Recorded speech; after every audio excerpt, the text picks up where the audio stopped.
அனைவருக்கும் அன்பு வணக்கம். நண்பர்களை, மீண்டும் ஒரு கதை நேரத்தில் உங்களை சந்திப்பதில் மிக்க மகிழ்ச்சி. இன்றைக்கு நம்ம நேற்றுக்கு ட்ரெய்லரில் சொல்லியிருந்த மாதிரி அனிமல் ஃபார்ம், ஜார்ஜ் ஆர்வெல் அவருடைய அந்த நாவலை தான் நம்ம சுருக்கமாக பார்க்க போகிறோம். இதுன்னு லைட்டு ஒரு மாதிரி இருக்கு அப்படின்னு கேட்குறீங்களா? அதான் முக்கியம், சித்தாந்தம் அதுதான் முக்கியம் தோழர்களே. அதில் கவனம் செலுத்துங்கள். என்ன லைட் இருக்குது, இதெல்லாம் அந்த முதலாளித்துவ சக்திகளின் குறியீடுகள். அதனால் லைட்டை பற்றிலாம் பார்க்காதீங்க, மூஞ்சில் வெளிச்சமே இல்லை, அதெல்லாம் தேடாதீங்க, சித்தாந்தத்தை மட்டும் கவனமாக கேளுங்க. ரைட். இந்த சம்பவம் நடைபெறும் இடம் மேனர் ஃபார்ம் அப்படின்னு சொல்லுவாங்க. மிஸ்டர் ஜோன்ஸ் அவர் தான் அந்த பண்ணைக்கு சொந்தக்காரர். அந்த பண்ணையில் குதிரைகள், அந்த வண்டி இழுப்பதற்கு, அதுக்கப்புறம் பசுமாடுகள் நிறைய இருக்கின்றன. ஒரே ஒரு கழுதை இருக்குது. அந்த கழுதையுடைய பெயர் பெஞ்சமின். அது நம்ம அடிக்கடி பார்க்க போகிறோம் அந்த கதையில். அதுக்கப்புறமா ஆடுகள், கோழிகள், வாத்துகள், அதுக்கப்புறம் ஒரு காக்கா கூட இருக்குது. அது பழக்கப்படுத்தப்பட்ட காக்கா அப்படின்றாங்க. அப்பப்போ வரும். பழக்கப்படுத்தினா வேலையெல்லாம் செய்யாது, ஜஸ்ட் அப்பப்போ வரும், ஏதாவது ஒரு கருத்து சொல்லிட்டு போவோம். அந்த மாதிரி ஒரு காக்கா. அண்டு ஏராளமான பன்றிகள் இருக்கின்றன. அவங்க தான் இதில் முக்கியமான கேரக்டராக வரப்போகிறாங்க. ரைட். மீதியெல்லாம் போக போக நம்ம பார்ப்போம். ரைட். நைட் என்ன பண்ணுறாரு மிஸ்டர் ஜோன்ஸ், அவர் தான் அந்த மேனர் ஃபார்முடைய சொந்தக்காரர். அவர் ஏற்கனவே ஒரு அறக்கிறக்கத்தில் இருக்காருங்க. அவர் ஒரு மது பிரியர், வேறு எப்படின்னு சொல்லக்கூடாது. அதனால் அந்த ஆடு மாடுகள் இதெல்லாம் போட்டு வச்சுருக்கு ஒரு கொட்டா இருக்கும் இல்லையா, அந்த கொட்டாயை அப்படியே அறையும் குறையுமா மூடிட்டு அவருடைய வீட்டுக்குள்ளே நுழைகிறாரு. படுக்கை அறையில் நுழையும் போது அவருடைய மனைவி ஏற்கனவே மிஸ்ஸஸ் ஜோன்ஸ் படுத்துக்கின்னு தூங்கின்னு கொரட்டை விட்டுட்ருக்காங்க. இப்போது மிஸ்டர் ஜோன்ஸ் கொட்டகையை விட்டு வீட்டுக்கு போயிட்டார் அப்படின்னு அங்கே இருந்த அந்த விலங்குகளுக்கெல்லாம் தெரிஞ்ச உடனே ஒரே ஆரவாரம். என்ன அப்படின்னா, ஓல்டு மேஜர், அவருக்கு ஏன் அந்த மாதிரி பேர் வந்ததுன்னெலாம் தெரியாதுங்க. அந்த ஓல்டு மேஜர் அப்படின்னு அழைக்கப்படுபவர் ஒரு பன்றி, வேற யாரும் இல்லை. 12 வருஷம் அந்த பன்றி அந்த ஃபார்மில் இருந்திருக்கின்றது. இதுவே ஒரு பெரிய சாதனை அப்படின்னு சொல்கிறாங்க. என்னன்றதை பின்னாடி பார்ப்போம். அந்த பன்றி என்ன பண்ணியிருக்கு, காலையிலேயே எல்லா விலங்குகளுக்கும் அப்படி யார் யார் மூலமாக செய்தி அனுப்பிச்சிருக்கு. அதாவது, நேத்தைக்கு இரவு நான் ஒரு மிகப்பெரிய கனவு கண்டேன், அந்த கனவை நான் உங்ககிட்ட சொல்லியே தீரணும், அதனால் ஜோன்ஸ் அப்படியே போன உடனே ராத்திரி எல்லாம் அசம்பிள் ஆகிடுங்க. இதுதான் அந்த செய்தி. அந்த பன்றி மீது இங்கே இருக்க விலங்குகளுக்கெல்லாம் ஒரு மரியாதை இருக்கின்றது. அதனால் போனால் போது 1 மணி நேரம் தூக்கம் தானே, அது என்ன தான் சொல்லுது பார்ப்போமே அப்படின்ட்டு எல்லாரும் வராங்க. முதல்ல அந்த பன்றி பயங்கரமாக பெருத்து இருக்குங்க. அது அந்த வைக்கோலெல்லாம் பரப்பி அது மேலே நின்றுருச்சு.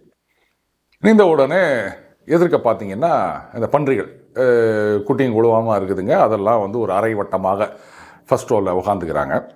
அதுக்கப்புறமா குதிரைகள், க்ளோவர் பாக்ஸர் அப்படின்னு, அந்த ஊரில், அதாவது இங்கிலாண்டில் நடக்கிறதா எழுதப்பட்ட கதை இது. பெண் குதிரைகளாம் கூட வச்சு வண்டி ஓட்டுவாங்க போலகுது. க்ளோவர் அப்படின்றது பெண் குதிரை, பாக்ஸர் அப்படின்றது ஆண் குதிரை. இது இல்லாமல் மோலி அப்படின்னு ஒரு பெண் குதிரை இருக்குது. அது எப்போ பார்த்தாலும் அது ஒரு வெள்ளை குதிரை. அந்த மேலே அந்த குதிரையுடைய அந்த முடியெல்லாம் இருக்கும் இல்லையா, அதெல்லாம் ஏதாவது கலர் கலராக ரிப்பனில் கட்டி வச்சுருப்பாங்களாம். அது கலர் கலர் ரிப்பனை வச்சு அழகு பார்த்துட்டு இருக்கிறதே அதனுடைய வேலையாக. அதுதான் அந்த மோலி.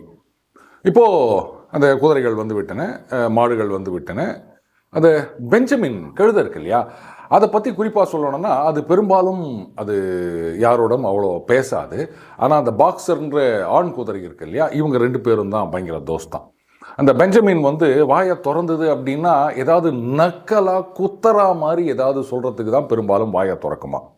திடீர்னு என்ன பண்ணுமா, அது பாருங்க, இந்த கடவுள் கழுதை எது தெரியுமா வால் குத்துக்கிறாரு, அந்த ஈய ஓட்டுறதுக்கு தான் அப்படின்னு சொல்லுமா. திடீர்னு ஒரு நாள் நினச்சிங்கன்னு, என்னை மட்டும் கேட்டால் ஈயும் வேணாம் வாலும் வேணாம், எதுக்கு ஈயையும் கொடுத்து ஒரு வாலையும் கொடுத்து அதை ஓட்டினுக்கிறேன்னு தேவையில்லாமல் வேலை ஒத்துக்கிறீங்க, இப்படியும் பேசுமா. அதுக்கப்புறம் இந்த தாயை இழந்த வாத்து குஞ்சுகள். தாயை இழந்திருக்கோன்னா எப்படி, எங்கே திருவிழாவில் காணாமல் போயிருப்பாங்களா? இல்லை, அதை போன சண்டே வறுத்து தின்னு இருப்பாங்க. அதுதான் கோழிகள். இதெல்லாம் உட்காந்துக்குச்சு. அதுக்கப்புறம் அந்த புறாலாம் அப்படி அங்கங்கே அந்த கம்பங்கள் இருக்கும் இல்லையா, அது மேலே உட்கார்ந்து விட்டது. இப்போ அந்த வாத்து குஞ்செல்லாம் எங்கேயும் யாரும் மிதிச்சிடாமல் இருக்கணுமே அப்படின்னும் போது அந்த க்ளோவர் அப்படின்ற அந்த பெண் குதிரை அது என்ன பண்ணுது, 2 காலுக்கும் நடுவில் கொஞ்சம் இடம் பண்ணி இங்கே வாங்கோ அப்படின்ன உடனே இந்த வாத்து குஞ்சுகள்லாம் அந்த 2 காலுக்கும் நடுவில் சேஃபாக போயிட்டு தூங்க ஆரம்பிச்சிடுதுங்க. இது இல்லாமல் ஆடுகள் ஒரு பெரிய கும்பல் இருக்குது. இந்த ஆடுகள் ஒரு முக்கியமான கேரக்டராக நம்ம இந்த நாவலில் பார்க்க போகிறோம். இப்போது அந்த பன்றி பேசத் தொடங்குகின்றது. தோழர்களே, காம்ரேட்ஸ், அப்படி தான் அந்த பன்னி பேசுது. நேத்திக்கு நான் ஒரு கனவு கண்டேன் அப்படின்றத பற்றி நீங்கள் எல்லாரும் கேள்விப்பட்டிருப்பீங்க. ஆனால் அந்த கனவை விட முக்கியமான ஒரு விஷயத்தை முதல்ல பேசலாம் அப்படின்னு நான் நினைக்கிறேன். ஆச்சு, எனக்கும் 12 ஆண்டு கடந்து விட்டது. நான் இன்னும் ரொம்ப காலம் உங்களோட இருக்க போகிறது கிடையாது. ஏன்னா இது வரைக்கும் நான் ஒரு 400 குட்டிகளை போட்டிருப்பேன். ஆனால் இன்றைக்கு இந்த விலங்குகளுடைய நிலைமை என்ன? முன்னாடி உட்காந்துட்டு இருக்கீங்களே பன்றி குட்டிகளே, 1 வருஷத்துக்கு மேலே நீங்கள் யாருங்க இருக்க மாட்டீங்க. வளர்ந்த உடனே உங்களை வெட்டி அமிச்சிருவாங்க. இதே நிலைமை தான் எல்லா விலங்குகளுக்கும். இந்த மனுஷ பயிலவெல்லாம் என்ன பண்றானுங்க? நமது உழைப்பை சுரண்டுகின்றார்கள்.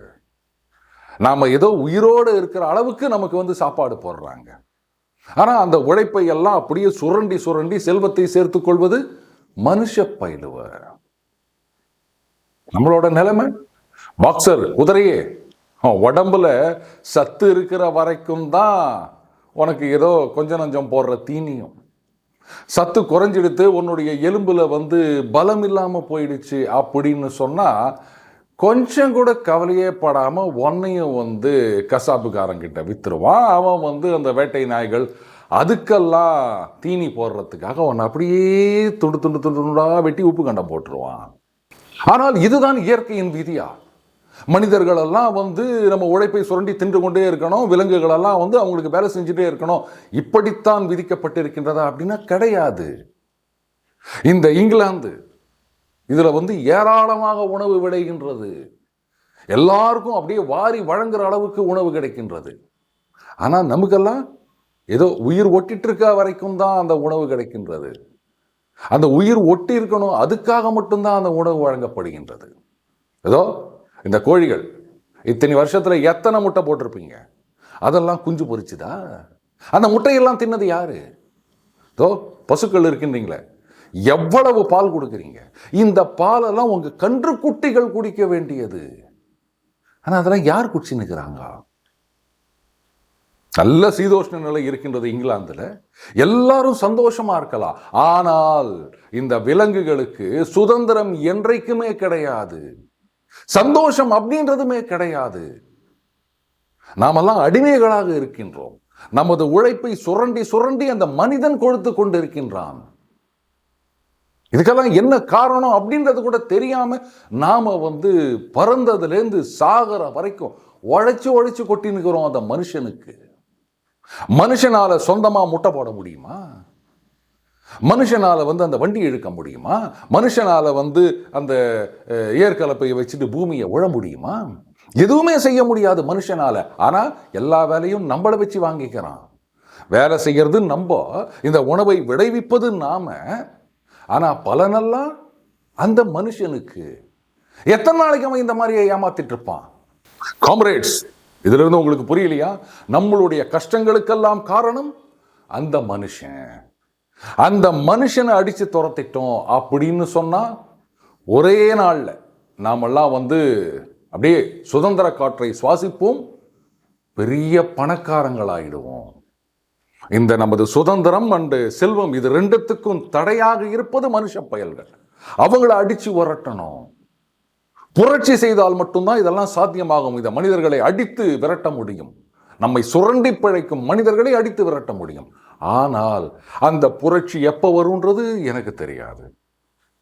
அது நாளைக்கே வரலாம், அடுத்த மாதம் வரலாம், அடுத்த வருஷம் வரலாம். அது வர வரைக்கும் நான் இருப்பேனா அப்படின்றதும் எனக்கு தெரியாது. ஆனால் அந்த புரட்சி மனுஷங்களை அடித்து துரத்தினா மட்டும்தான் விலங்குகளது அடிமை தலை உடையும் அப்படின்ற செய்தியை உங்ககிட்ட சொல்லியே ஆகணும். அப்படின்றதுக்காக தான் இன்னைக்கு உங்களையெல்லாம் நான் வர சொன்னேன். அதே சமயத்தில் காம்ரேட்ஸ், நமது ஒற்றுமை அப்படின்றது என்றைக்குமே குறையக்கூடாது. சில பேர் சொல்லுவாங்க, இது பாருங்க, அது மனிதர்களுடைய நோக்கம் விலங்குகளுடைய நோக்கம் ரெண்டுமே ஒன்று தான் அப்படின்லாம் சொல்லுவாங்க. ஏமாந்துடாதீங்க. மனுஷன் நல்லா இருந்தாதான் விலங்குகள் நல்லா இருக்க முடியும்னு சொல்லுவாங்க. அதையும் நம்பாதீங்க. அதுக்கு சம்பந்தமே கிடையாது. நாம இன்றைக்கும் ஒற்றுமையுடன் இருக்க வேண்டும். மனுஷங்க எப்படி இருந்தாலும் அதை பத்தி கவலை இல்லை. அவங்க இங்க இருக்கக்கூடாது. நாம ஒற்றுமையா இருக்க வேண்டும். அப்ப மட்டும்தான் நாம சுதந்திரமா இருக்க முடியும், செல்வ செழிப்போடு இருக்க முடியும். மனிதர்களுக்கும் நமக்கும் எதுவுமே ஒற்றுமை கிடையாது. இந்த விலங்கு குலத்தின் ஒரே எதிரி மனிதன். அவனை ஒழிப்பதுதான் நமது நோக்கமாக இருக்க வேண்டும். அதுவே புரட்சியின் அடிப்படை. இப்படி அந்த ஓல்டு மேஜர் பேசிட்டே இருக்கும்போது அங்கே மூலையில் சந்திலேருந்து 4 எலிகள் எட்டி பார்த்துருக்கு. அப்போது இதில் ஒரு 3 நாய்களும் இருக்கின்றன. அந்த எலியை பார்த்த உடனே பூனை கூட சும்மா இருக்குதுங்க, இந்த நாய் கபால்னு போயிட்டு அதை கவ போது எலி பயந்து ஓடி போயிடுச்சு. இப்போ அந்த ஓல்டு மேஜர் பன்றி சொல்கிறது, பார்த்தீங்களா, இதுதான் நாம் செய்கிற பெரிய தப்பு. நம்ம விலங்குகளுக்குள்ள ஒரு ஒற்றுமை இருக்க வேண்டும். பெரியவர் சிறியவர் ஏழை பணக்காரன் இந்த பேதமெல்லாம் எதுவுமே கிடையாது. எல்லா விலங்குகளும் ஒன்று.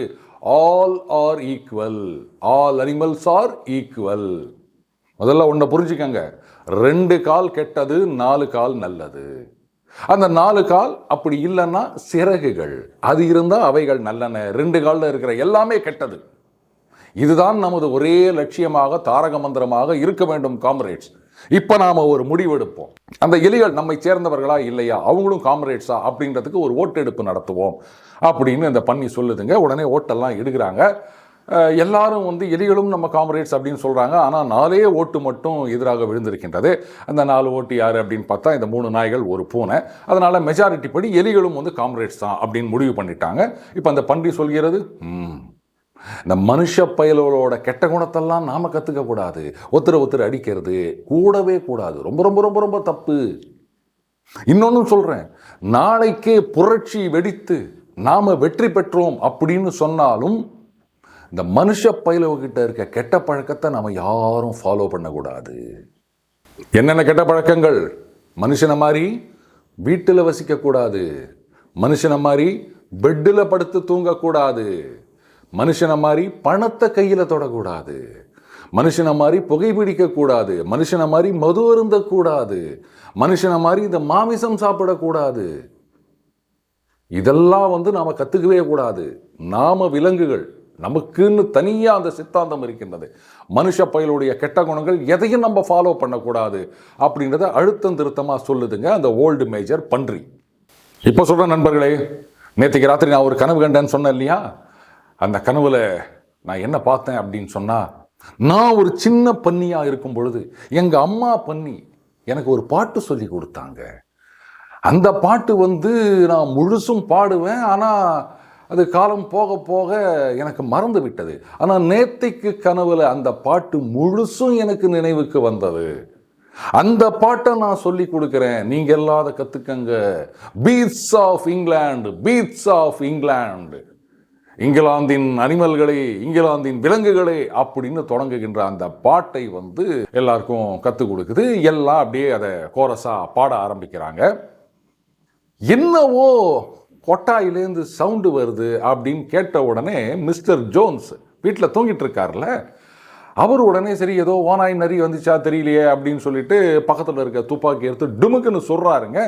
உடனே எல்லா விலங்குகளும் அப்படியே அவங்கவுங்க இடத்துக்கு ஓடி செட்டில் ஆயிடுறாங்க. மீண்டும் அடுத்த பதிவில் சந்திப்போம். வணக்கம்.